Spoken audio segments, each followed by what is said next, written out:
The smoke rose black and thick against the cloudless Nevada sky, visible for miles across the desert flats, and Irving knew before he kicked his horse into a gallop that whatever had happened out there by the old Carson Road was nothing good. The stagecoach lay on its side like a dying animal, one wheel still spinning slowly in the hot afternoon wind of August 1873.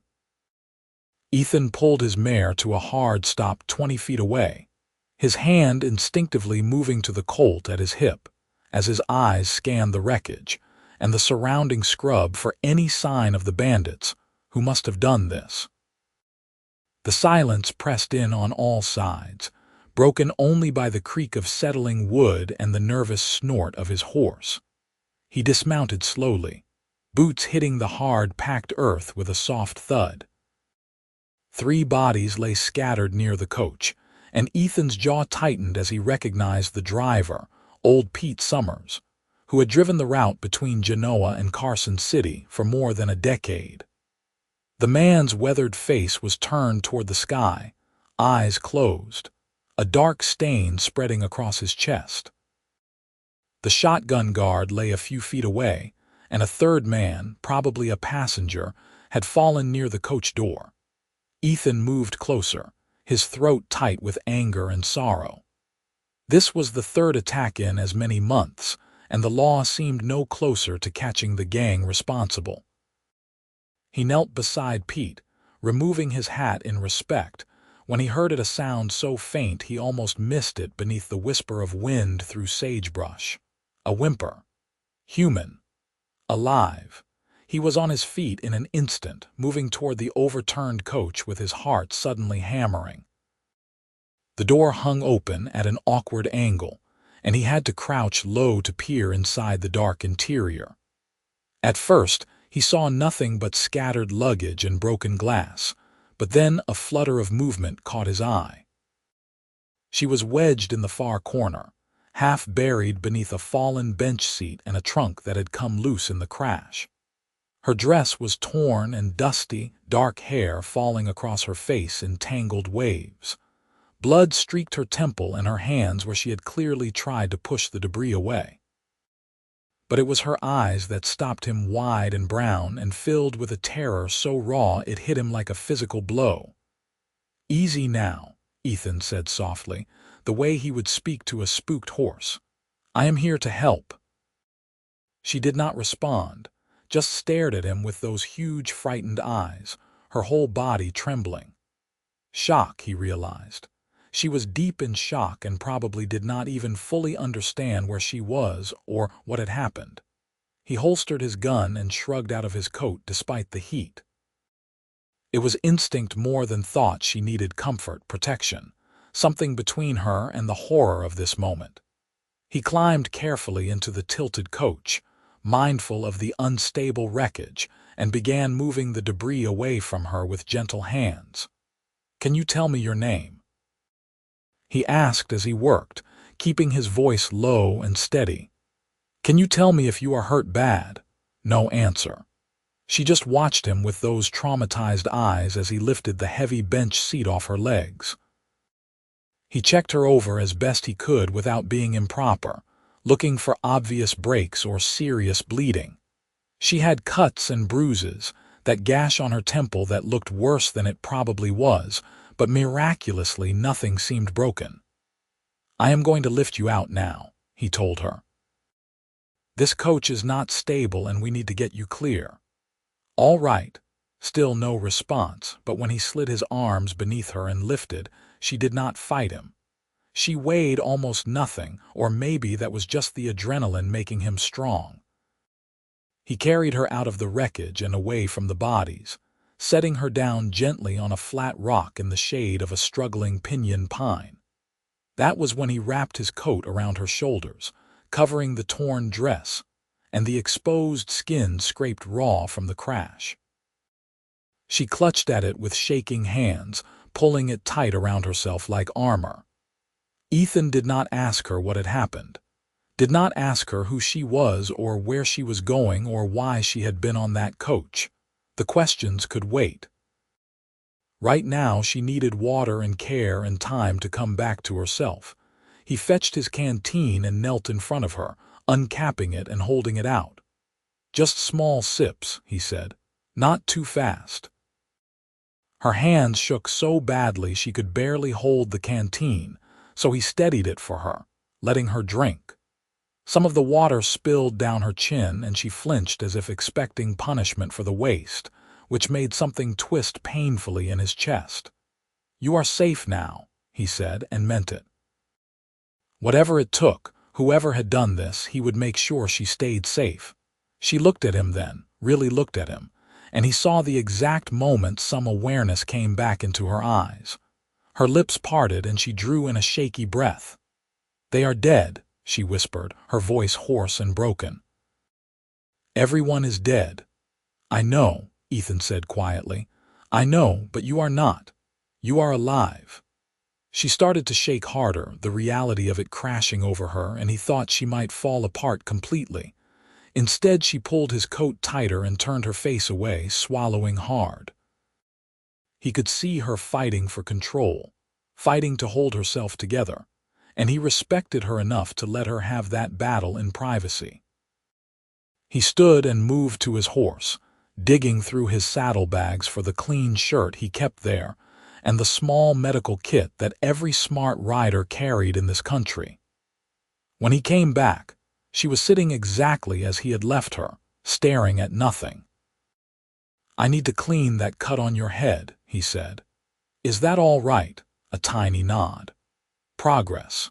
He dampened the shirt with water from his canteen and began carefully wiping away the blood from her temple. She sat perfectly still, barely seeming to breathe as he worked. Up close, he could see she was young, probably not much past 20, with fine features that would be pretty once the shock and fear faded. There was something refined about her despite the dirt and blood, something that spoke of a life different from the rough frontier existence most people led out here. "What is your name?" he asked again, keeping his movements gentle as he cleaned the wound. It was not deep, thank God, though she would have a nasty bruise. "Rose," she said after a long moment. "Rose Harper. I am Ethan Irving. I have a ranch about 5 miles north of Genoa. Do you know where Genoa is?" "Nevada," she said faintly. "Small town, I was going there. I was supposed to arrive today." "Well," Ethan said, trying for a lightness he did not feel, "you made it, just not quite the way you planned." She did not smile. He had not expected her to. He finished cleaning the cut and sat back on his heels, studying her with concern. She needed a doctor, a real examination, but the nearest physician was in Genoa, and that was at least an hour away, even riding hard. He could not leave her here while he went for help, and he was not sure she could ride on her own. "Miss Harper," he said carefully, "I need to get you to town. You need a doctor to look you over proper. Can you ride?" She looked at his horse and something like panic flashed across her face. "I do not know. I have never. I am not sure I can." "All right," he said quickly. "All right, that is fine. You will ride with me. I will hold you steady." He should do something about the bodies first. Should at least cover them, show them some respect. But he could not leave Rose sitting here staring at the carnage while he did it, and he could not bring himself to make her look away from 3 dead men while he tended to them either. The dead would have to wait. The living came first. He helped her to her feet and she swayed, grabbing at his arm to steady herself. Through the thin fabric of his shirt he could feel how badly she was shaking. He walked her slowly to his horse, talking quietly the whole way about nothing in particular, just letting his voice be a steady anchor in the chaos. Getting her mounted took some doing. She was stiff with fear and pain, and the horse sensed her nervousness and danced sideways. But Ethan was patient, and finally he had her settled in the saddle. He swung up behind her, one arm wrapping around her waist to hold her secure, and gathered the reins. "I have got you," he said close to her ear. "You are safe, I promise." She was rigid against him as they started moving, but after a few minutes, some of the tension bled out of her and she leaned back slightly, accepting his support. Ethan kept the pace easy despite wanting to fly, knowing every jolt and jostle must hurt her. His coat was still wrapped around her shoulders, and she held it closed with both hands like it was the only solid thing in a tilting world. They did not speak as they rode. What was there to say? Ethan's mind was racing, though, turning over what he had seen. The way the bodies had fallen suggested they had been shot without warning, ambushed before they even knew what was happening. Bandits usually demanded the strongbox first, gave people a chance to surrender. This had been execution, cold and calculated. Why had they left Rose alive? Pure chance. Had they not known she was in the coach? Or had they been interrupted, scared off before they could finish the job? The thought made his jaw clench and his arm tighten protectively around her. If they came back, if they realized they had left a witness, she would be in danger. Real danger. Genoa appeared ahead of them, a scattered collection of buildings nestled in the valley at the base of the Sierra Nevada. It was not much of a town, maybe 300 people on a good day, but it was home, and right now that was exactly what Rose Harper needed. People turned to stare as they rode down Main Street, and Ethan knew exactly what they were seeing. Him with his coat missing, a young woman wrapped in it, blood on her face and terror in her eyes. By sunset, everyone in town would have a dozen different stories about what had happened. He pulled up in front of Doc Morrison's place, a neat white house with a shingle hanging out front. The doctor was in his 60s, Scottish-born, and the best medical man within 50 miles. If anyone could help Rose, it was him. Ethan dismounted first and then reached up to lift her down. She came without protest, though he could feel her trembling again. Her legs nearly buckled when her feet hit the ground and he steadied her, keeping one arm around her waist. "Nearly there," he said quietly. "Just a few more steps." Doc Morrison opened the door before Ethan could knock, his sharp blue eyes taking in the scene instantly. "Bring her in," he said without preamble, stepping back to let them pass. "What happened?" "Stagecoach attack on the Carson Road," Ethan said, guiding Rose to the examination table the doctor indicated. "She was the only survivor I could find. 3 men dead, including Pete Summers." The doctor's expression darkened. "Third attack this summer. Sheriff is going to have to do something about this." "Sheriff is in Carson City for the week," Ethan said. "But yes, someone needs to do something." Doc Morrison was already examining Rose with gentle, practiced hands, checking her pupils, feeling along her skull, asking her quiet questions about where she hurt. Ethan stepped back to give them room, suddenly aware of how his heart was still pounding, how tense his shoulders were. He had found her just in time. 10 more minutes and she might have died from shock or exposure, trapped in that coach in the afternoon heat. 10 more minutes and he might have been too late. The thought made him feel slightly sick. "Mr. Irving," Doc Morrison said, drawing his attention back. "I need to examine Miss Harper more thoroughly, which means you need to wait outside." "Right. Of course." Ethan nodded and backed toward the door, but found his eyes drawn to Rose. She was watching him with an expression he could not quite read. Fear, yes, but something else too. Gratitude, maybe. Or just the desperate need to hold onto the one familiar face in a world gone mad. "I will be right outside," he told her. "I am not going anywhere." Something in her face relaxed at that, and she nodded once. Ethan stepped out onto the porch and closed the door behind him, then sagged against the railing and dragged a hand over his face. Pete Summers. Dead. The old man had taught Ethan to play poker when he was 15, had told him stories about driving coaches through blizzards and Indian attacks, and all manner of frontier adventures. And now, he was lying in the dust out on the Carson Road, killed by cowards who shot from ambush.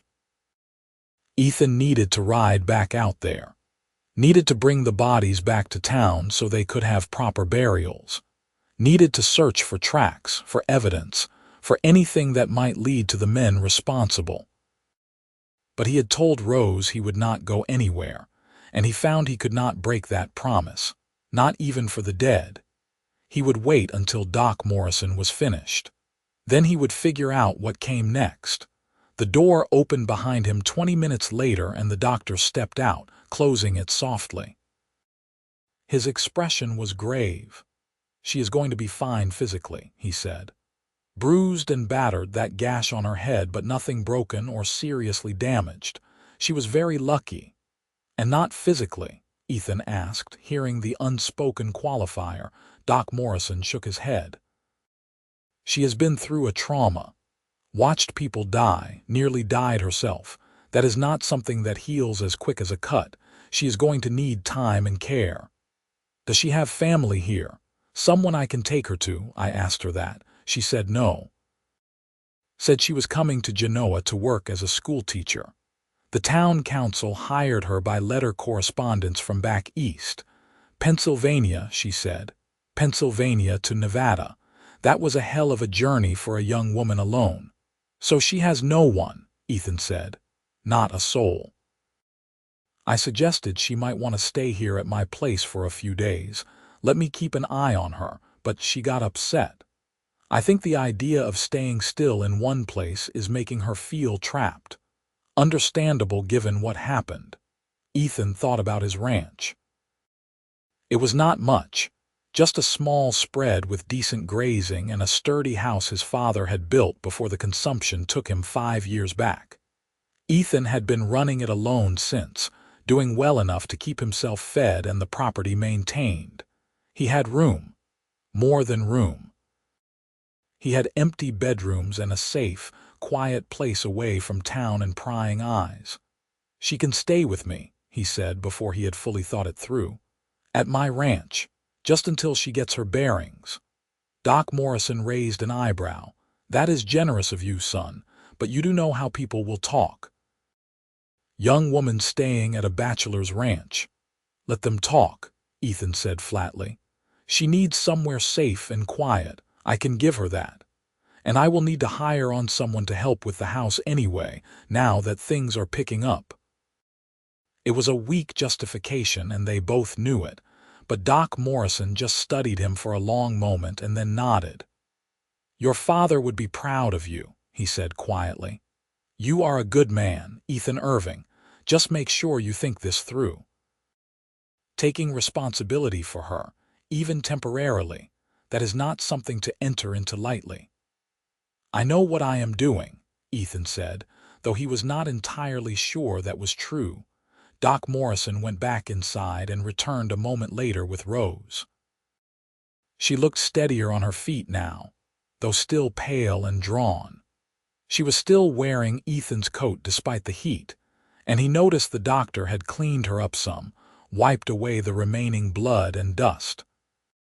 "Miss Harper," the doctor said, "Mr. Irving has offered to let you stay at his ranch while you recover.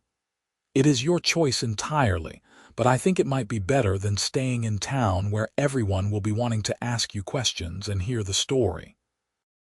Rose looked at Ethan, and he saw the wariness in her eyes.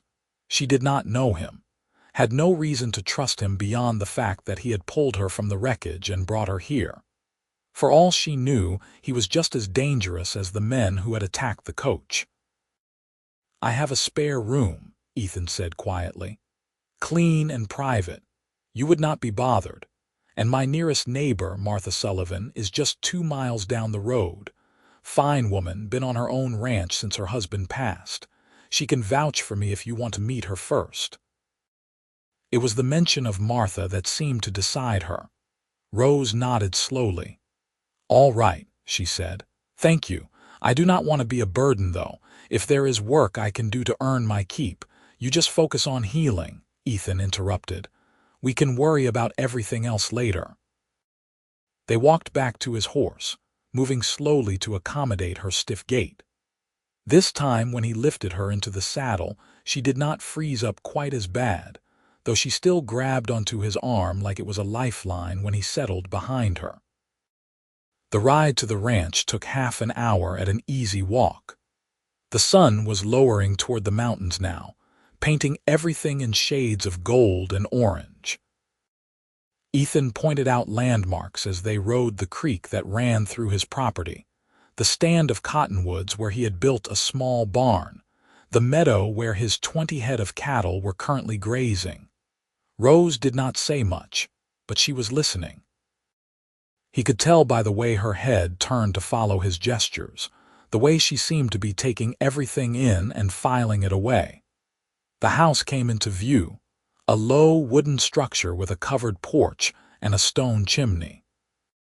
It was not fancy, but it was solid and well-maintained, with real glass windows and a good roof. His mother had insisted on curtains, and his father had indulged her, so there were faded blue gingham curtains in the windows that gave it a homey look. Ethan dismounted and helped Rose down, then led her up onto the porch while his horse waited patiently.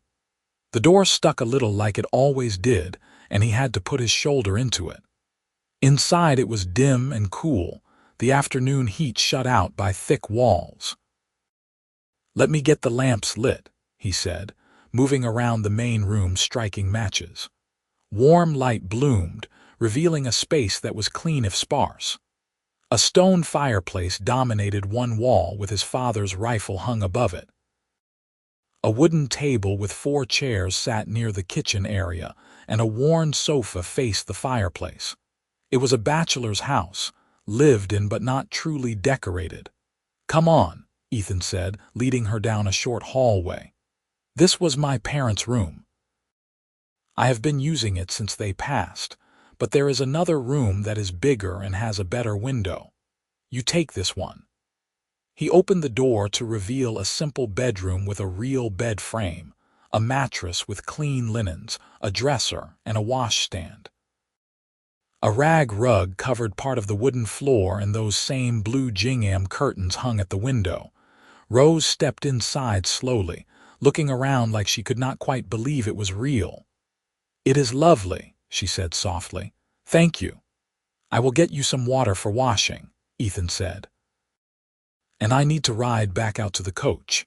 There are bodies that need tending to, and the sheriff will want to know what happened even if he is away. But I will be back before dark. Will you be all right here alone for a few hours?" He saw panic flash across her face and hated that he was causing it, but this had to be done. The dead deserved better than to lie in the desert sun. "I will be fine," Rose said, though her voice shook slightly. "You have already done so much. Please go do what you need to do."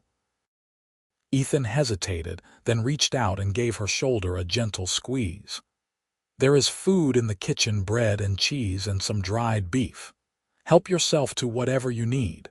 The doors lock from the inside. I will knock 3 times when I come back so you know it is me. All right?" She nodded, pulling his coat tighter around herself again. "Keep the coat," Ethan said. "Nights get cold here even in summer." He left her there and headed back outside, moving quickly now that he had a plan. He would ride to his nearest neighbor's place first, not Martha Sullivan's, but the Hanson brothers, who had a small horse ranch 4 miles south. They owed him a favor, and they had a wagon. Together, they could bring the bodies back to town and notify the proper authorities. The afternoon was fading into evening by the time Ethan rode up to the Hanson place. Lars and Eric were both outside working with a young colt, and they looked up in surprise as he approached.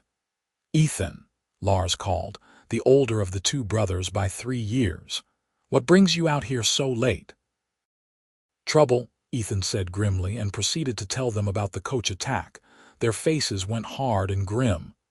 "Pete Summers," Eric said, shaking his head. "Hell, that is a damn shame. He was a good man." "I need help bringing the bodies back to town," Ethan said. "Can I borrow your wagon?" "And maybe some help loading them." "Of course," Lars said immediately. Give us 10 minutes to hitch up the team." True to their word, they were ready quickly. The three men rode out together, the empty wagon rattling behind the horses. Ethan led them straight to the wreckage, which looked even more ominous now in the slanting evening light. The smoke had long since dissipated, but the smell of it hung in the air. The grim work of loading the bodies took longer than Ethan wanted. They wrapped each man in canvas tarp, treating them with as much dignity as the situation allowed. Pete Summers, James Holcomb, the guard, Thomas Bennett, a merchant from Carson City. 3 lives snuffed out in a matter of minutes. While Lars and Eric finished securing the bodies, Ethan searched the area for tracks and evidence. He found plenty boot prints, horse tracks, spent cartridges from a rifle. The attackers had set up in the rocks about 30 yards from the road, perfect ambush position. They had known exactly what they were doing. But why? The strongbox was still locked under the driver's seat, money untouched. A few pieces of luggage had been rifled through, but not seriously. This had not been about robbery. That realization sent cold fear trickling down Ethan's spine. If this had not been about money, then what? And more importantly, when the killers realized they had left a witness alive, would they come looking for her, find something? Eric asked, walking over. Maybe, Ethan said, or maybe just more questions. They drove the wagon back to Genoa as full dark settled over the valley. The undertaker, a dour man named Perkins, met them at his establishment and took charge of the bodies with professional solemnity. Ethan gave a statement to the deputy sheriff, a young man named Collins who looked overwhelmed by the situation. "Sheriff Rawlings will want to talk to the survivor when he gets back," Collins said, scribbling notes. "Where is she staying?" "My place," Ethan said. "Doc Morrison cleared her to leave his care and she has nowhere else to go." Collins gave him a look, but had the sense not to comment. "I will let the sheriff know. He should be back day after tomorrow." By the time Ethan thanked the Hanson brothers and headed back toward his ranch, it was past 9 o'clock and he was bone tired. But as he approached his house and saw a single lamp burning in the window, he felt some of that exhaustion lift. She had left a light on for him. He knocked 3 times on the door like he had promised and heard soft footsteps inside. The lock clicked and the door opened to reveal Rose, still wearing his coat over her torn dress. She looked exhausted and fragile, but there was relief in her eyes when she saw him. "You came back," she said. "I said I would," Ethan replied, stepping inside. "Did you eat something?" "A little. I was not very hungry." "You should try to eat more. You have been through a shock and your body needs fuel." He moved past her into the kitchen area and started pulling out food: the loaf of bread he had baked 2 days ago, a crock of butter, some hard cheese, dried apples. "Sit down. I will make us both something." Rose hesitated, then took a seat at the table, watching as he worked. "Did you find them?" she asked quietly. "The men who did this?" "No. But I found their tracks. Sheriff will have something to work with when he gets back from Carson City." Ethan brought the food to the table and sat across from her. "You do not have to talk about it if you do not want to." "I do not remember much," she admitted. "We were just riding along and then there was shooting and screaming and the coach tipped. I hit my head on something. When I woke up everything was quiet and I could not get out and I thought I was going to die trapped in there." Her voice had gone thin and shaky. "But you did not," Ethan said firmly. "You survived. You are here and you are safe." She looked at him across the table, and in the lamplight her eyes were luminous with unshed tears. "Why are you being so kind to me? You do not know me. I could be anyone." "You are someone who needed help," Ethan said simply. "That is all that matters." They ate in comfortable silence after that. Rose managed about half of what he had given her before pushing the plate away, and Ethan did not push her to eat more. She looked like she was about to fall over from exhaustion. You should get some sleep, he said. Tomorrow we can figure out what comes next, but tonight you just need to rest. She nodded and stood, swaying slightly. Ethan was on his feet instantly, steadying her with a hand on her elbow. I am all right, she said. Just tired. He walked her to the bedroom anyway, making sure she had fresh water in the pitcher and that the window was securely latched. I am right across the hall, he told her. If you need anything at all, you just call out. Thank you, Rose said softly, for everything. I do not know how I will ever repay you. You do not owe me anything, Ethan said. Get some rest, Miss Harper. He closed the door and went to his own room, the smaller one that had been his since childhood. He pulled off his boots and shirt and lay down on the bed, staring at the ceiling in the darkness. His mind would not quiet down, kept replaying the moment he had found her in that coach, the fear in her eyes, the way she had held onto his coat like it was her only anchor. He had told Doc Morrison he knew what he was doing, but that was a lie. He had no idea what he was doing. He just knew that when he had looked at Rose Harper, something in his chest had twisted tight and protective, and the thought of leaving her alone or sending her off to fend for herself had been physically impossible to contemplate. Maybe he was a fool. Maybe he was setting himself up for heartache. But when he finally drifted off to sleep, it was with the knowledge that she was safe under his roof, and somehow that made everything else seem manageable. Morning came too early, announced by the rooster that lived in his barn and had no respect for anyone's need for rest. Ethan rolled out of bed and dressed quickly in the gray pre-dawn light, then headed out to do his morning chores. The cattle needed checking, the horses needed feeding, and there were a dozen small tasks that kept a ranch running. He was hauling water to the trough when he saw her.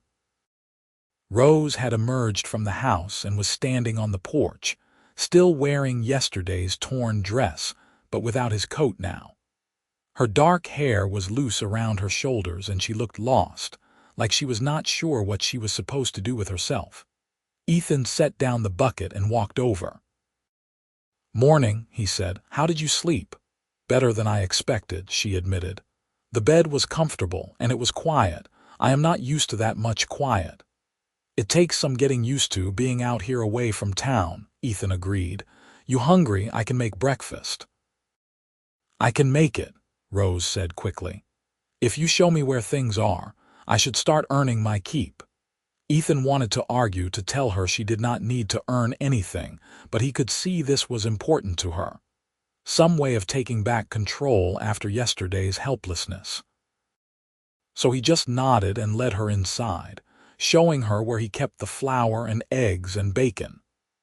I need to ride into town this morning, he said, as she started working with a confidence that spoke of experience in a kitchen. Need to pick up some supplies and check if there is any news. Would you rather come with me or stay here? Rose was quiet for a moment, mixing up batter for pancakes. I do not think I am ready to face all the questions yet, she said finally. If it is all right, I would rather stay here. That is fine. I will be back by noon. He paused, then added, There is a shotgun in the cabinet by the door. It is loaded. Do you know how to use one? She looked up at him with wide eyes. You think they might come here? The men who attacked the coach? No, Ethan said firmly, though he was not entirely sure that was true. But I would feel better knowing you can defend yourself if needed. Do you know how to shoot? My father taught me when I was young, Rose said. Back in Pennsylvania. I am not an expert, but I can manage. Good. Hopefully you will not need it, but just in case. They ate breakfast together as the sun climbed higher, painting the valley in shades of gold. Rose had made excellent pancakes, and Ethan told her so, earning a small smile that transformed her face. She was pretty, he realized, watching her across the table. More than pretty. There was a quiet strength to her features, a determined set to her jaw that spoke of someone who had faced hardship before and come through it. After breakfast, Ethan saddled his horse and rode into Genoa. The town was buzzing with news of the attack. Everyone clustered in small groups outside the general store and the saloon, talking in low, urgent voices. He could feel eyes following him as he rode down Main Street, and he knew they were all wondering about Rose Harper, the mysterious survivor staying out at the Irving ranch. He stopped at the general store first, picking up flour and sugar and coffee, and was cornered immediately by Mrs. Chen, who ran the place with her husband. "Is it true?" she demanded. "Pete Summers is dead." "It is true," Ethan said quietly. "Pete and 2 others. Happened yesterday afternoon on the Carson Road. And there was a survivor, a young woman, Miss Rose Harper. She was hired to be the new school teacher." "Poor thing," Mrs. Chen said, shaking her head. "What a terrible welcome to Genoa. Is she all right? Where is she staying?" "She is recovering, and she is staying at my place for now." He saw the calculation in Mrs. Chen's eyes and braced himself for commentary, but the woman surprised him by just nodding. "That is kind of you. She will need time and quiet. When she is feeling up to it, you bring her by the store. We will get her some proper clothes and supplies. No charge for the first round." Ethan felt a surge of gratitude for this woman and her practical kindness. "Thank you. I will tell her." He made the rounds of the town, stopping by Doc Morrison's to report that Rose had made it through the night without trouble, and checking in with Deputy Collins to see if there was any new information. There was not. The telegraph lines had been down yesterday, so word was just now spreading to Carson City and beyond about the attack. By the time Ethan headed back to the ranch, it was mid-morning, and he was loaded down with supplies and information, and a vague sense of dread that he could not quite shake. Something about this whole situation felt wrong. The robbery that was not a robbery, the execution-style killings, the fact that Rose had been left alive, either by accident or by some twist of fate. When he arrived home, he found Rose outside, hanging wet laundry on the line he had strung between 2 posts.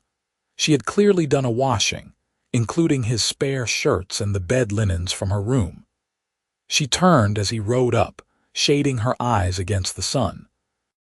"You have been busy," Ethan said, dismounting and starting to unload the supplies. "I could not just sit inside doing nothing," Rose said. "And you have been so kind. The least I can do is help with the housework." "I appreciate that," Ethan said. He carried the supplies inside and she followed, helping him put things away in the kitchen.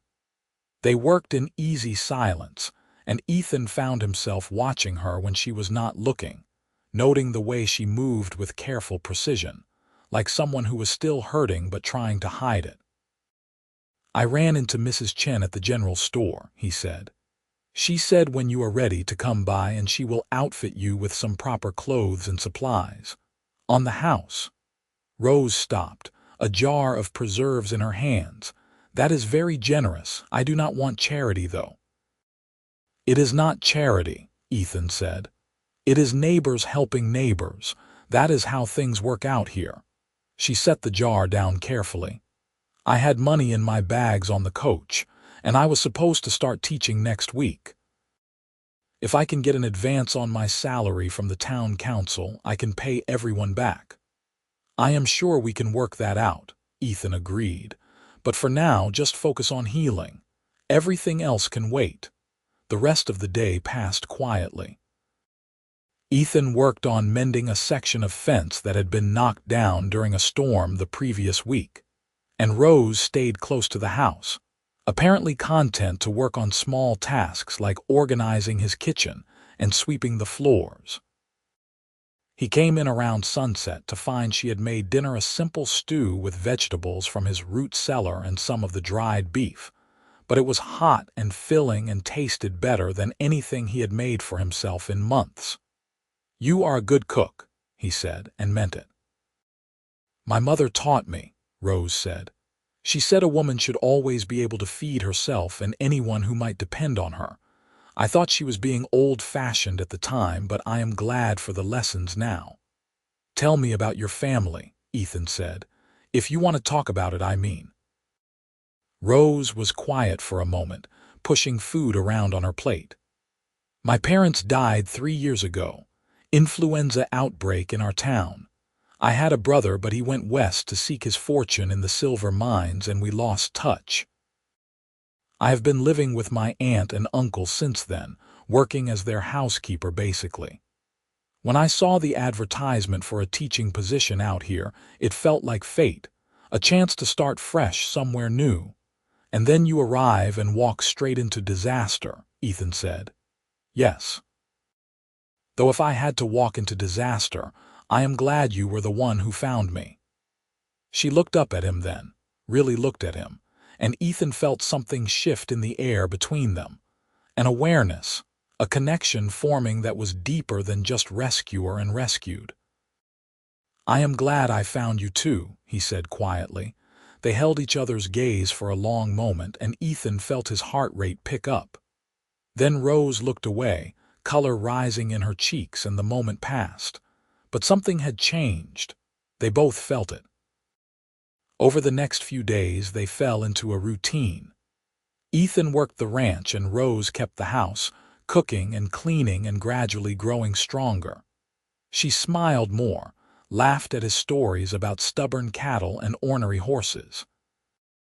Slowly, the haunted look began to fade from her eyes, replaced by something warmer. Ethan found himself looking forward to meals, to the quiet evenings they spent sitting on the porch watching the sun set behind the mountains. Rose told him about Pennsylvania, about growing up in a small town not unlike Genoa, about her dreams of teaching and making a difference. He told her about his parents, about building this ranch with his father and learning to be a cowboy from the ground up.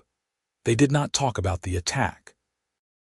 It hung between them like a shadow, unspoken but always present. Ethan knew the sheriff would be back soon and would want to question Rose, and he dreaded that moment. Dreaded what it might do to the fragile peace she had found here. On the 4th day after the attack, Sheriff Daniel Rawlings rode up to the ranch. He was a big man in his 50s, weathered and serious with sharp eyes that missed nothing. Ethan met him on the porch and they shook hands. "Ethan," the sheriff said, "I heard about Pete Summers. Hell of a thing." "Yes, sir." "I need to talk to Miss Harper. Is she here?" "She is inside. But Sheriff, she has been through a lot. Go easy on her." Rawlings gave him a long look. "I am not going to interrogate her, son. I just need to know what she saw." Ethan called Rose out and she came reluctantly, standing close to his side like she needed the support. Ethan introduced her to the sheriff, and they all sat on the porch, the afternoon heat pressing down around them. "Miss Harper," Rawlings said gently, "I need you to tell me everything you remember about the attack. Take your time." Rose took a shaky breath. "We were traveling from Carson City. It was mid-afternoon. The coach was not very full, just me and 2 men. One was a merchant, I think. The other did not say much. We were talking about the weather when suddenly there was shooting, so much shooting. The driver cried out and fell. The coach started to tip. I remember falling, hitting my head. Then everything is confused, more shots, screaming, then silence." "Did you see the attackers?" Rawlings asked. "No, it happened too fast. I was inside the coach and then we were tipping and I was just trying not to die." "How many voices did you hear?" Rose thought about it. 3 maybe, I am not sure. Everything was chaos." "Did they say anything you remember? Anything specific?" She closed her eyes, clearly trying to recall. "One of them said something like, 'Make sure they are all dead.' Another one said they needed to go, that someone was coming. They sounded rushed, scared maybe." Ethan felt ice form in his stomach. Make sure they are all dead. They had intended to kill everyone.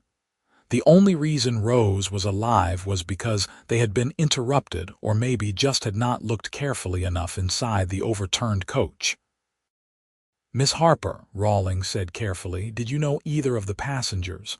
Had you ever seen them before?" "No. I had never met them before we boarded the coach." "Why?" The sheriff exchanged a glance with Ethan. "Because the strongbox was not touched. Neither were any of the valuables the passengers were carrying. This was not a robbery, at least not a conventional one, which makes me think maybe someone specific was targeted." Rose went pale. "You think they were trying to kill one of the passengers specifically? Maybe. Or maybe all of them. Hard to say until we figure out who those men were and why someone wanted them dead." Rawlings stood. "In the meantime, Miss Harper, I would suggest you stay close to home. Stay with Ethan here where he can keep an eye on you. If the killers realize you survived and you might be able to identify them, they could come looking for you." The fear was back in Rose's eyes, the same raw terror Ethan had seen that first day. He stood and put a hand on her shoulder, solid and reassuring. "She is safe here," he said firmly. "I will make sure of it." After the sheriff left, Rose was quiet and withdrawn. She went through the motions of making dinner, but her mind was clearly elsewhere. Ethan did not push her to talk, just stayed close and tried to project calm confidence he did not entirely feel. That night he lay in bed listening to the sounds of the house settling and could not sleep. Every noise made him tense, his hand reaching instinctively for the Colt he had placed on the nightstand. He was being paranoid, probably. The killers had no way of knowing where Rose was. No way of knowing she had even survived unless they came back to check the wreckage. But what if they did come back? What if they found out around midnight he heard a sound from Rose's room? A whimper, then a cry. Nightmare. Ethan was out of bed instantly, padding down the hall in his bare feet. He knocked softly on her door. "Rose, you all right?" A muffled sob was his answer. He hesitated, then opened the door and looked in. She was sitting up in bed, tears streaming down her face, shaking so hard the bed frame rattled. "Hey," Ethan said softly, moving to sit on the edge of the bed without thinking. "Hey, it is all right, you are safe, it was just a dream." "They were killing me," she gasped out. "In the dream. They came back and found me, and they were shooting me, and I could not run, and I could not scream, and oh God." "SHH," Ethan soothed, reaching out to take her hand. "It was not real. You are here. You are safe. I am not going to let anything happen to you." She looked at him with wild eyes, and then suddenly she was leaning into him, her face pressed against his chest, her whole body shaking with sobs. Ethan wrapped his arms around her instinctively, holding her close, one hand stroking her hair. "I have got you," he murmured. "I have got you. You are safe." They stayed like that for a long time, Rose crying out all the fear and trauma she had been holding in, and Ethan just holding her, being the solid anchor she needed. Eventually, the sobs subsided into quiet tears and then into shaky breathing. "I am sorry," she whispered against his chest. "I am sorry. I should not fall apart like this." "You have nothing to be sorry for," Ethan said firmly. "You have been incredibly strong, but everybody breaks sometimes. It is all right." She pulled back enough to look up at him, and even with tears on her face and her eyes red and swollen, she was beautiful. Ethan felt his breath catch. The lamplight from the hall cast soft shadows across her features, and he was suddenly intensely aware of how close they were, of her warmth against him, of the way her hands were still clutching his shirt. "Thank you," she whispered, "for everything, for saving me, for giving me a safe place, for not asking questions or making me feel like a burden. Just thank you." "You are not a burden," Ethan said, his voice rough. "You could never be a burden." Something shifted in her expression.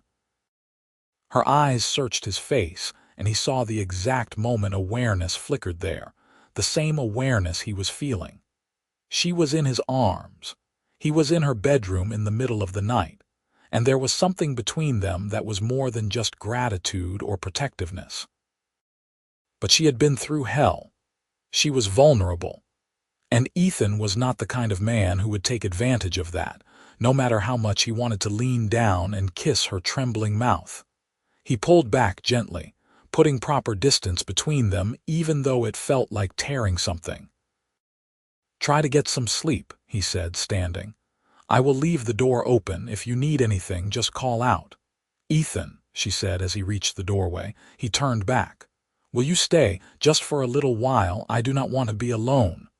Every instinct told him this was a bad idea. Told him he was playing with fire, but he could not say no to her, not when she looked at him with those pleading eyes. "All right," he said quietly. He grabbed the chair from beside the dresser and positioned it next to the bed, then sat down. "I will stay until you fall asleep." Rose lay back down, pulling the blanket up to her chin, but her hand crept out from under the covers, reaching for his. Ethan took it without hesitation, lacing his fingers through hers. "Tell me something," she said softly. "Tell me something good, something that will give me better dreams." Ethan thought about it.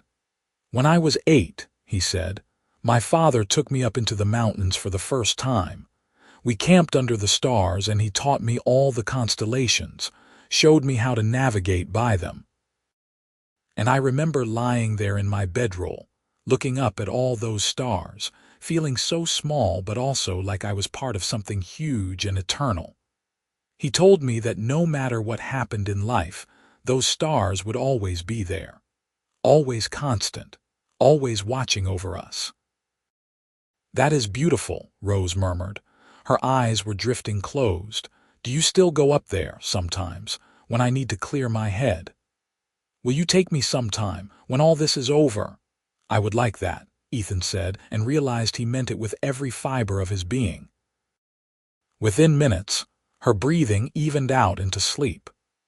Ethan sat there watching her in the dim light, his hand still holding hers, and knew with absolute certainty that he was in trouble.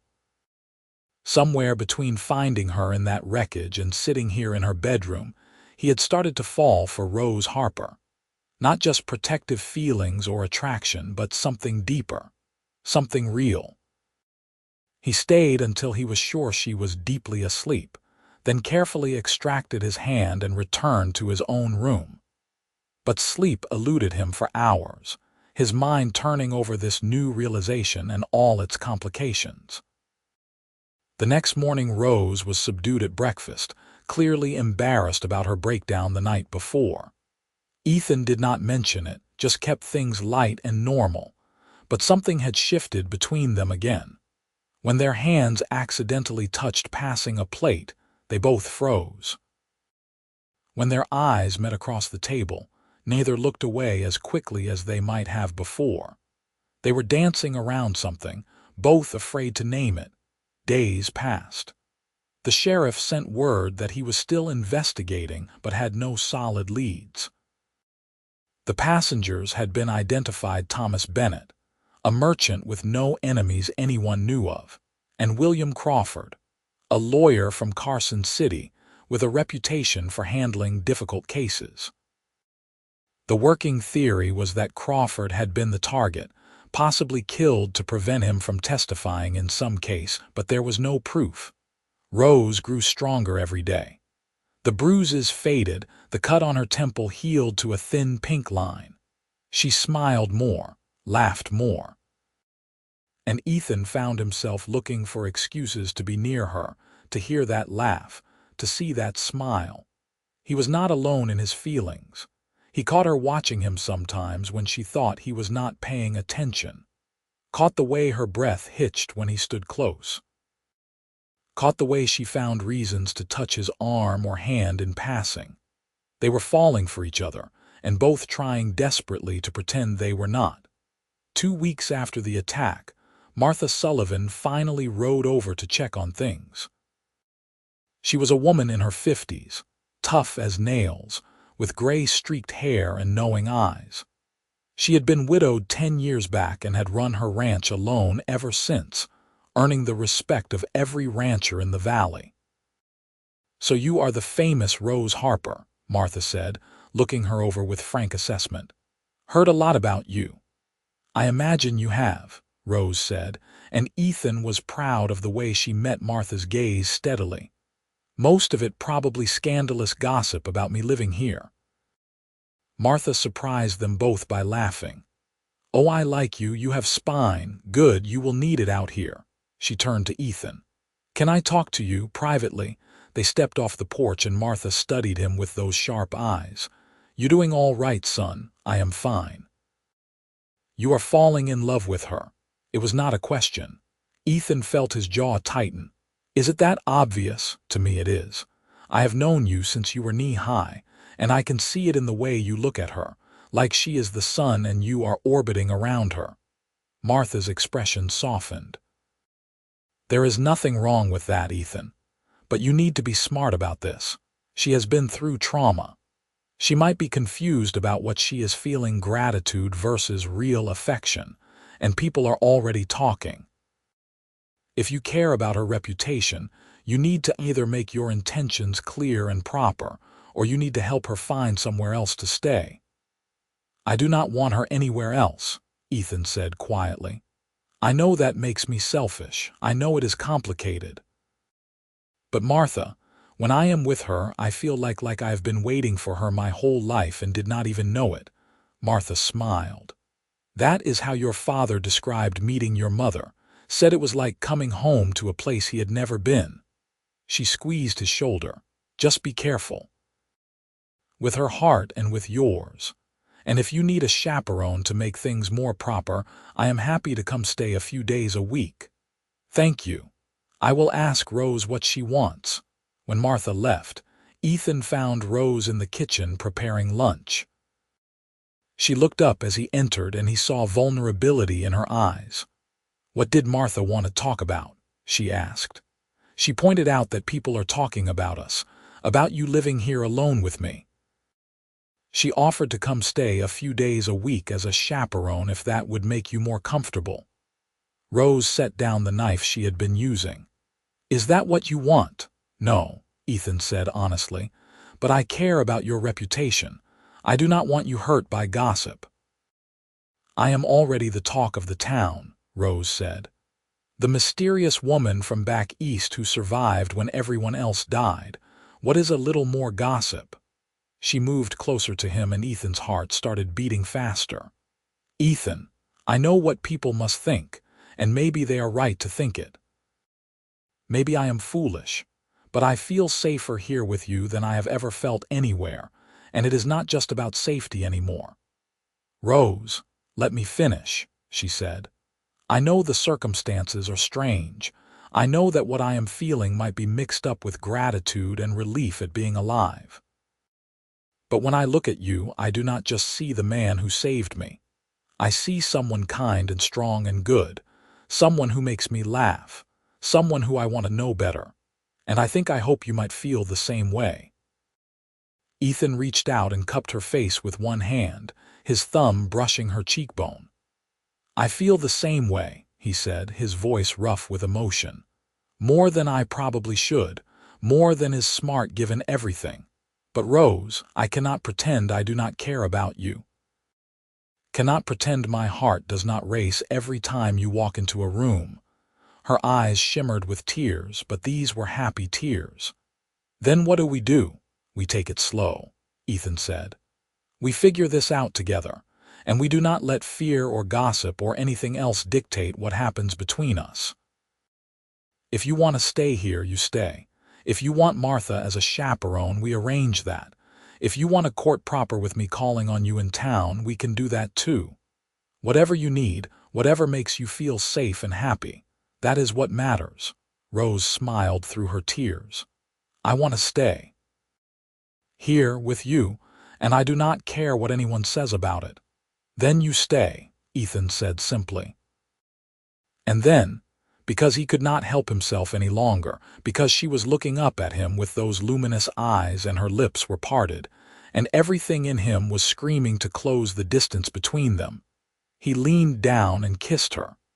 It was soft and careful, a question more than a demand.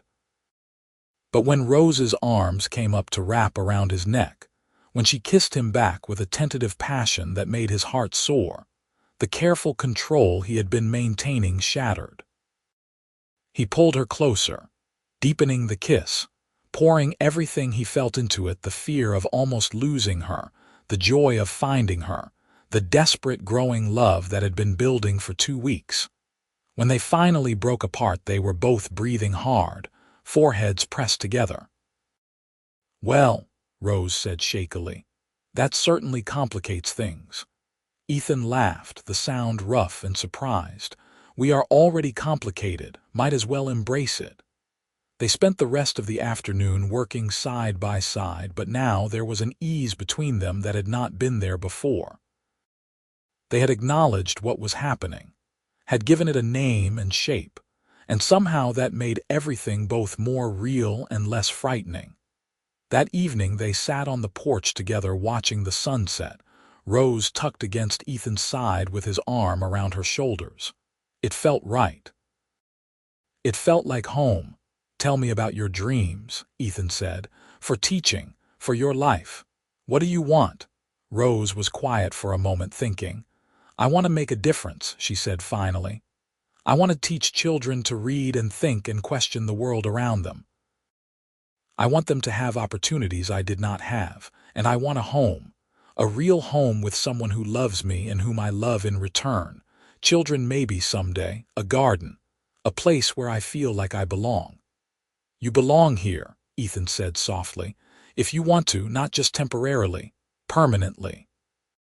She turned to look up at him. "Ethan Irving, are you asking me to marry you, eventually?" he said with a small smile.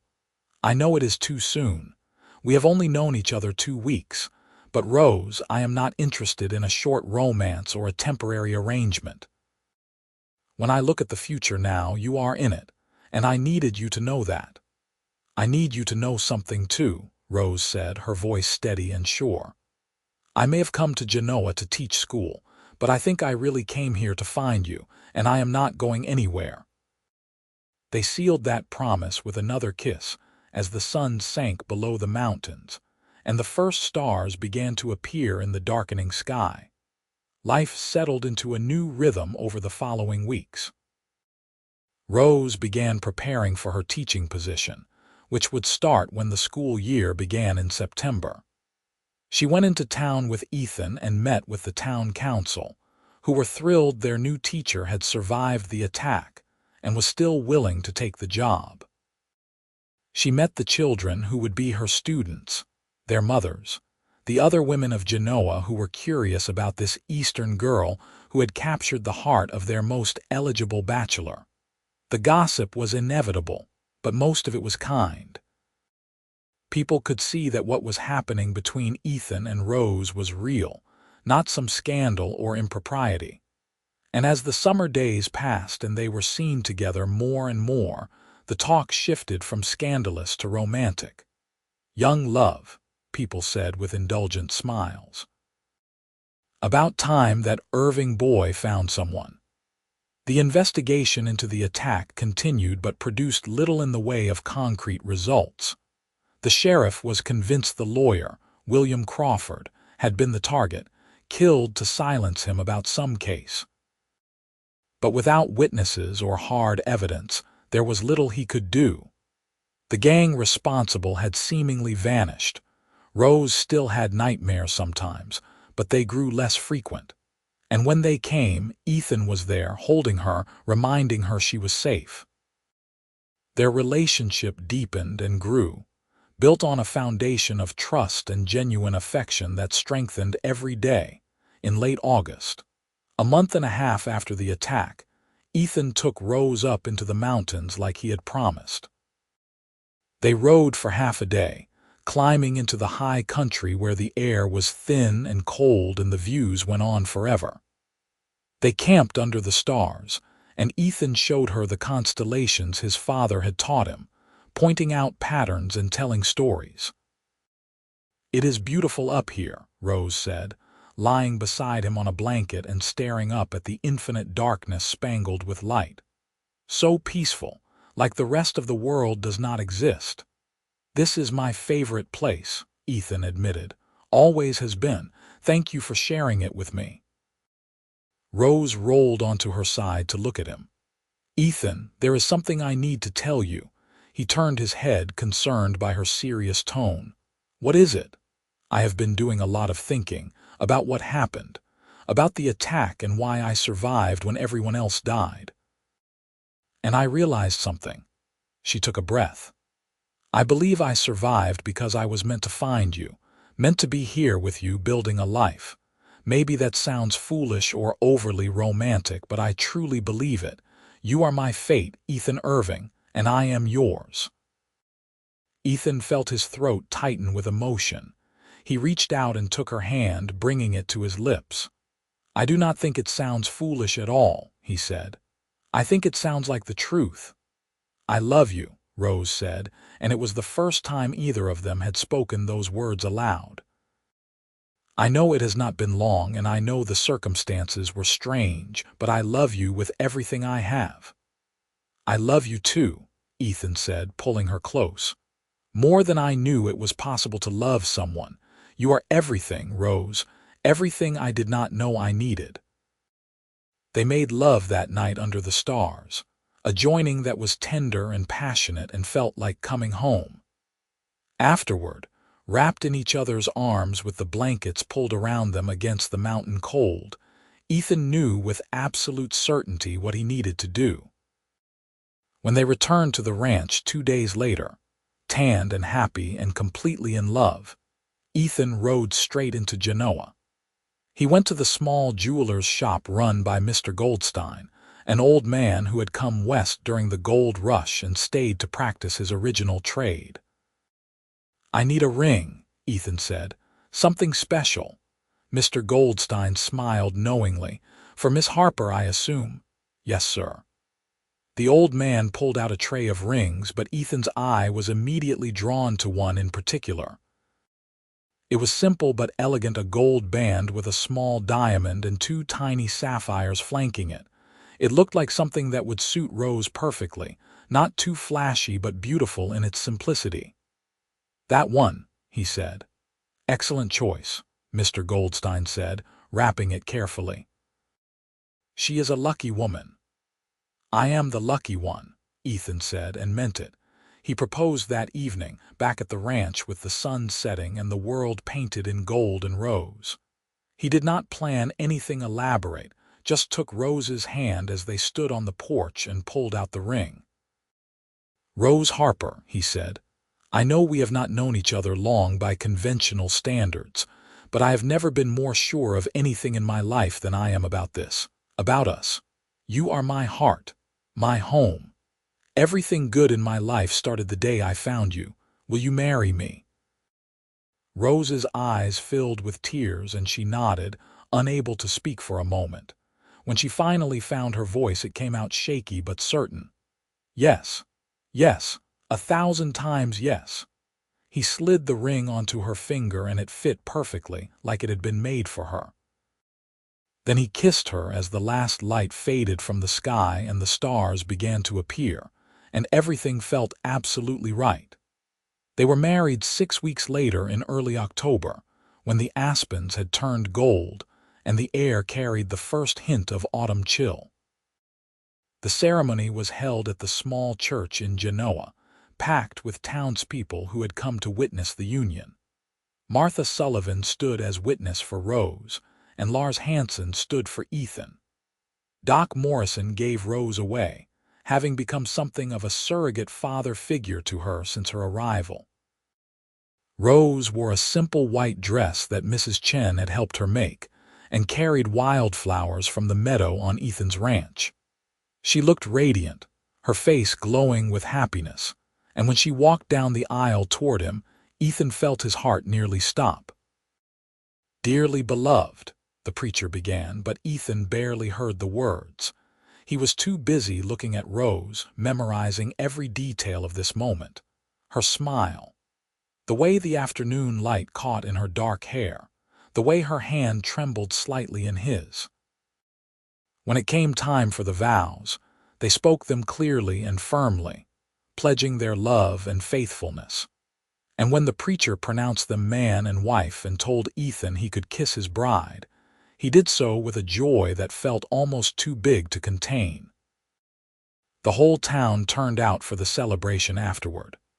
There was music and dancing and more food than Ethan had seen in one place since before his parents died. People toasted the new couple, wished them well, told stories about young love and destiny. And through it all, Ethan and Rose stayed close, hands linked, stealing kisses when they thought no one was looking. As the party wound down and people began to head home, Martha Sullivan pulled Rose aside. "You are good for him," she said simply. "He was alone too long, that boy. Needed someone to share his life with, needed you." "I needed him too," Rose said. "He saved me in more ways than one."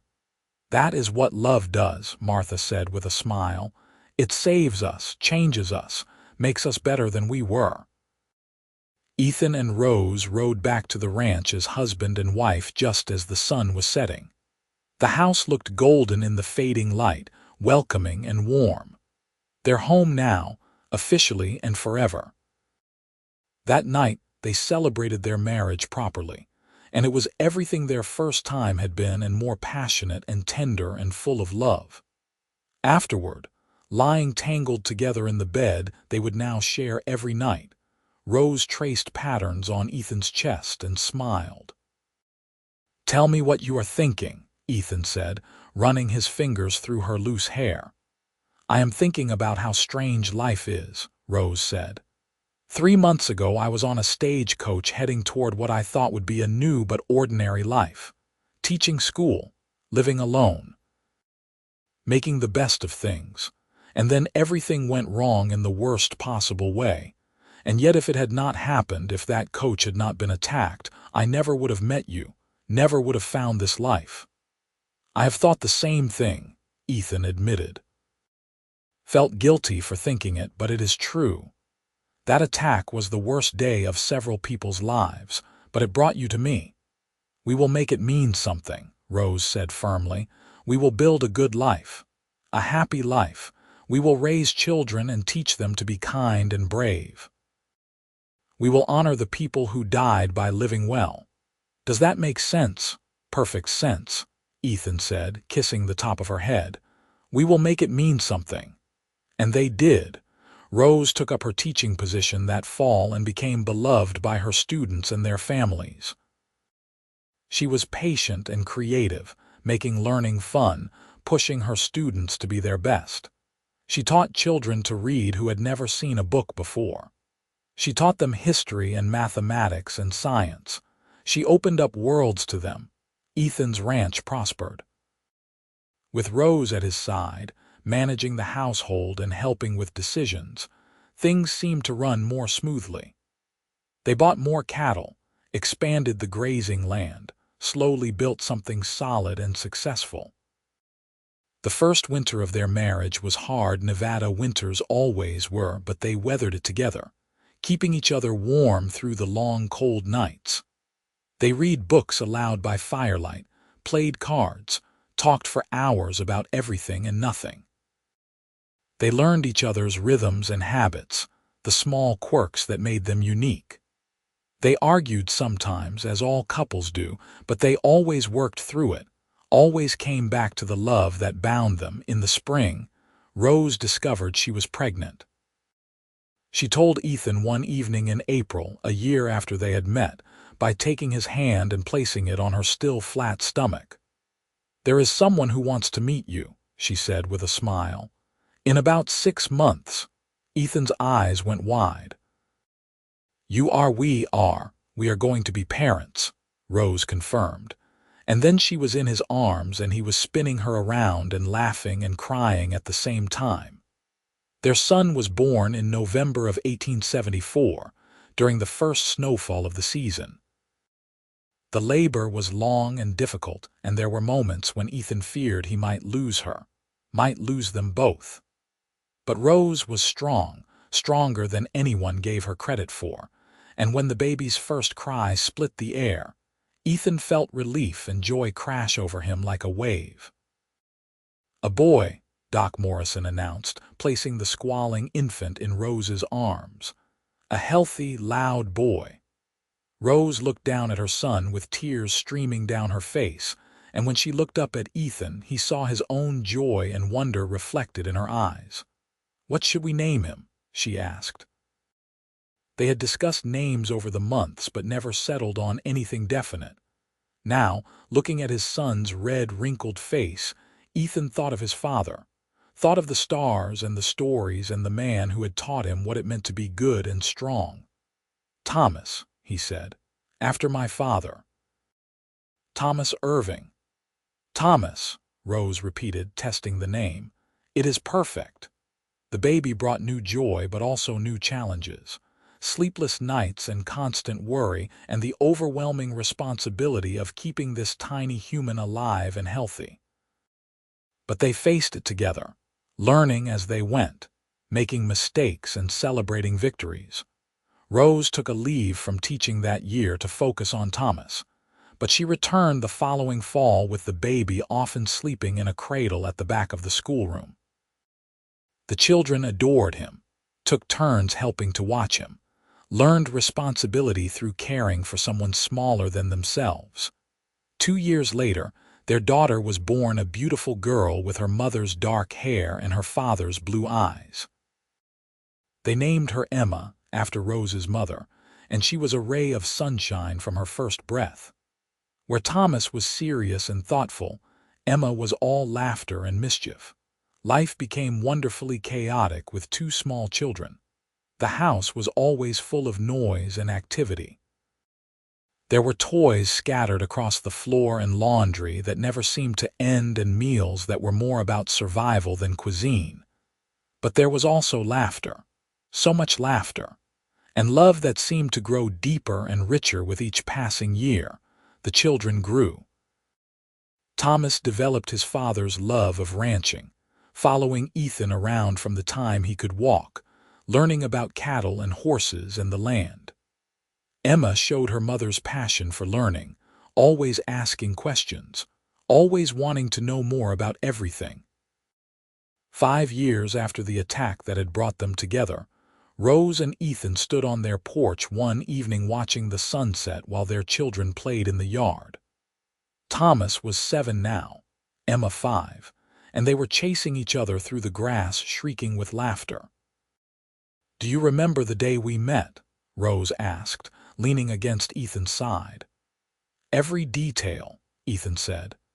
"You were wedged in that coach, covered in blood and dust, looking at me like you were not sure if I was real or just another nightmare. And you wrapped your coat around me without asking questions, without demanding explanations. You just gave me what I needed most in that moment: safety." "I could not do anything else," Ethan said simply.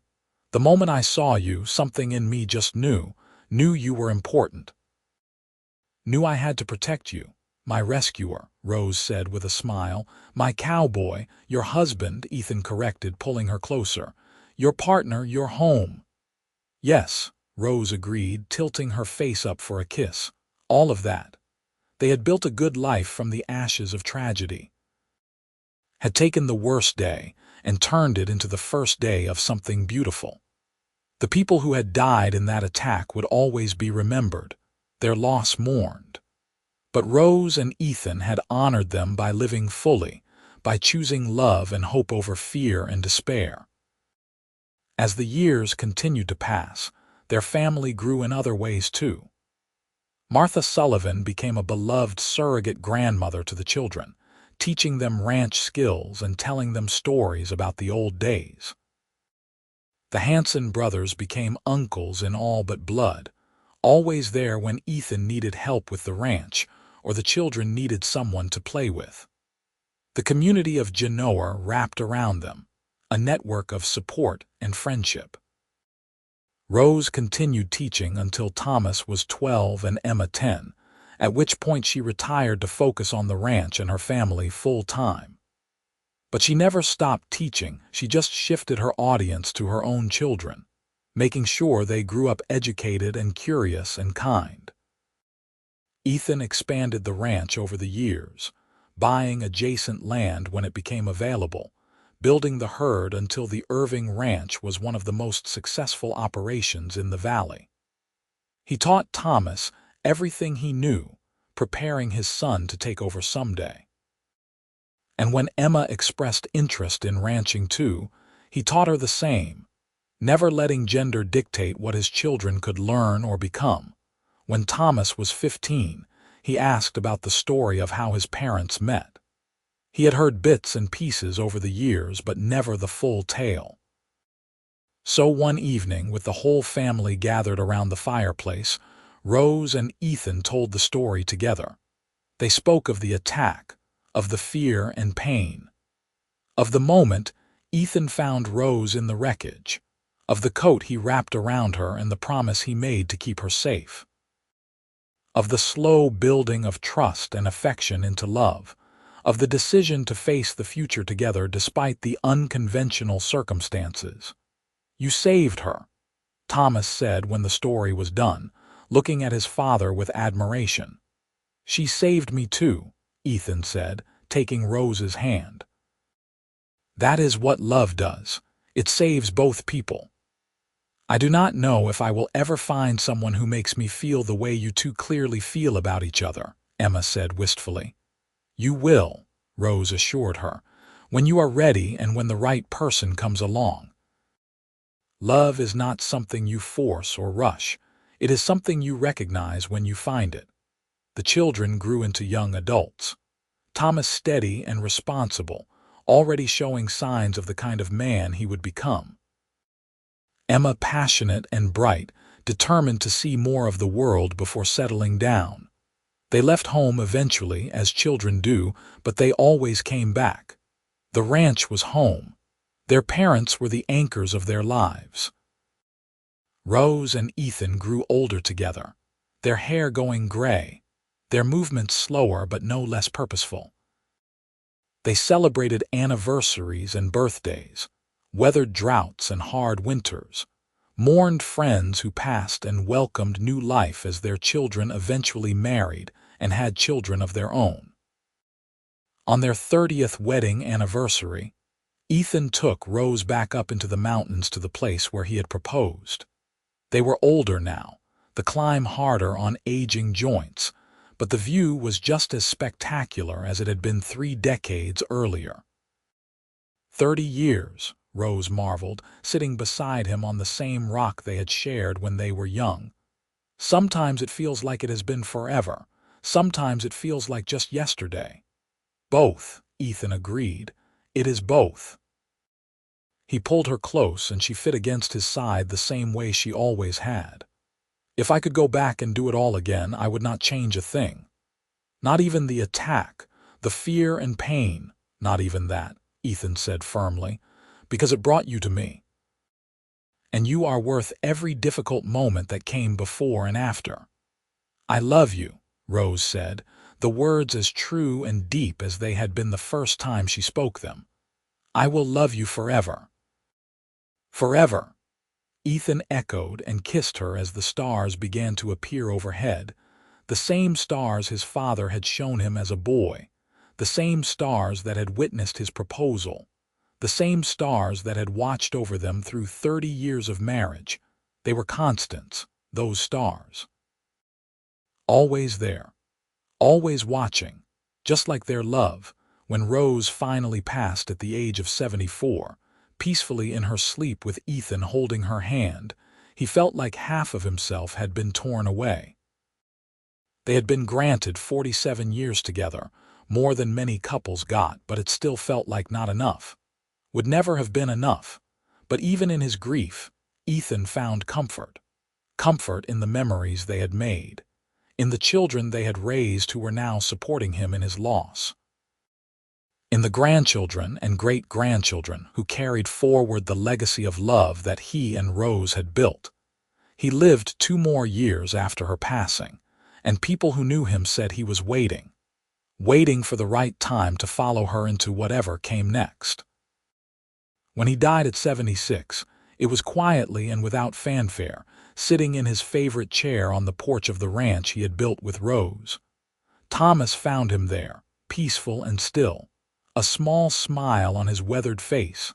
At the funeral, people told stories about the stagecoach attack that had brought Ethan and Rose together, about the coat he wrapped around her without asking questions, about the life they built from tragedy and trauma, about love that saved them both.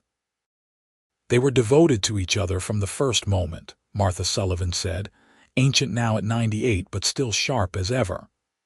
I saw it happening, saw him fall in love with her while pretending he was not, saw her fall right back. They were meant to be together. Anyone with eyes could see it. Thomas and Emma buried their parents side by side in the small cemetery on the edge of Genoa, under the shadow of the Sierra Nevada mountains. The headstone was simple: Ethan Irving 1850–1926, Rose Harper Irving 1853–1924, forever together, and beneath that, at Emma's insistence, a single line: he wrapped her in his coat and saved her life. She saved his in return. The ranch stayed in the Irving family for generations, passed down from parent to child, each generation adding their own mark while honoring the foundation that Ethan and Rose had built. The story of how it all began became family legend, told and retold until it took on almost mythical proportions. But at its heart, it was a simple story. A story of a woman who survived when she should have died, of a man who found her and chose compassion over convenience, of two people who took a tragedy and transformed it into something beautiful, of a coat wrapped around trembling shoulders, of a promise kept, of love that endured through all things. And in the end, that was all that mattered. Not the how or the why or the difficult circumstances, just the love. The deep, abiding, transformative love that had started on a dusty Nevada road in 1873 and lasted until the very end. Their great-grandchildren would eventually find the coat, preserved carefully in a trunk in the attic of the ranch house. It was worn and faded, patched in places, but still sturdy, still serviceable.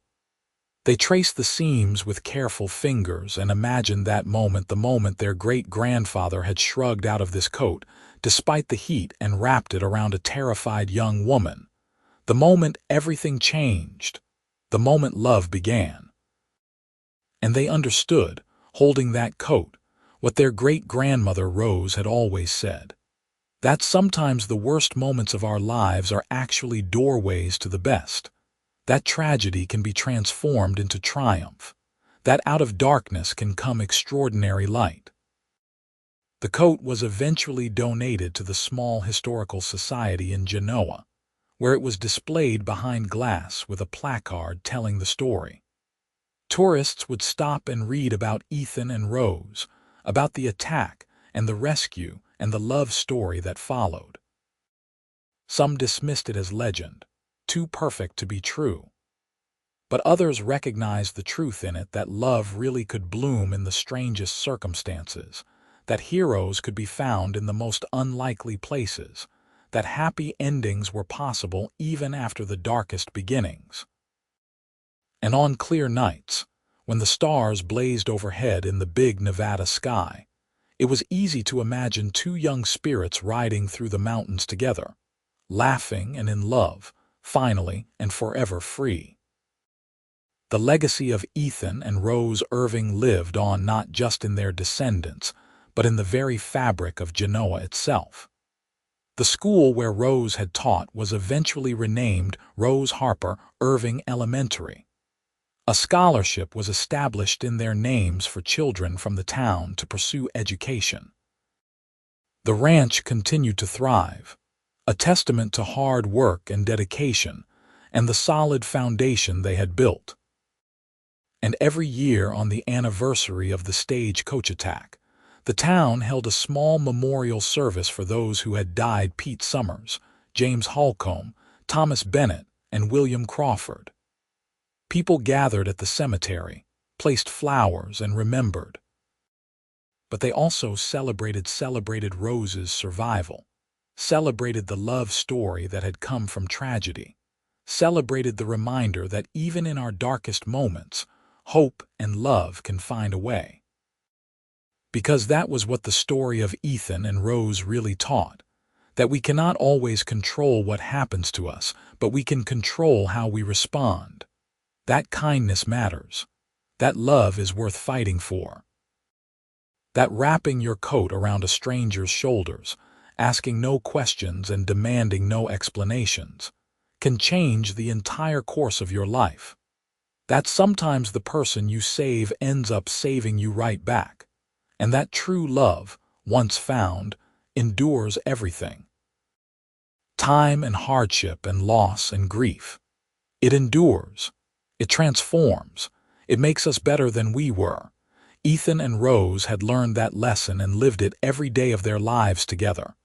And in doing so, they left behind more than just children and grandchildren and a successful ranch. They left behind a legacy of hope. A reminder that no matter how dark the moment, no matter how complete the devastation, love can bloom. All it takes is one person willing to offer their coat. One person willing to see past the blood and fear to the person underneath. One person willing to choose compassion over convenience, connection over isolation, love over fear. Ethan Irving had been that person for Rose Harper on a dusty August day in 1873, and Rose had been that person for him in return, every day for the rest of their lives. That was their story. Simple and extraordinary all at once. A love story born from tragedy, nurtured through difficulty, and lasting until death and beyond. A reminder that sometimes the most beautiful things in life come from the most unexpected places, that heroes do not always wear badges or carry swords. Sometimes they are just cowboys on horses who stop when they see smoke rising in the distance, who investigate when they should probably ride on, who find survivors in wreckage and wrap them in coats without asking why or how or what happens next. Sometimes heroes are just people who choose love. Again and again, in big ways and small, until love becomes the foundation on which everything else is built. Ethan and Rose chose love. And in doing so, they proved that even the worst beginning can lead to the most beautiful ending. Their story was one of survival and salvation, of hope and healing, of two souls finding each other against all odds and choosing to build something lasting and good.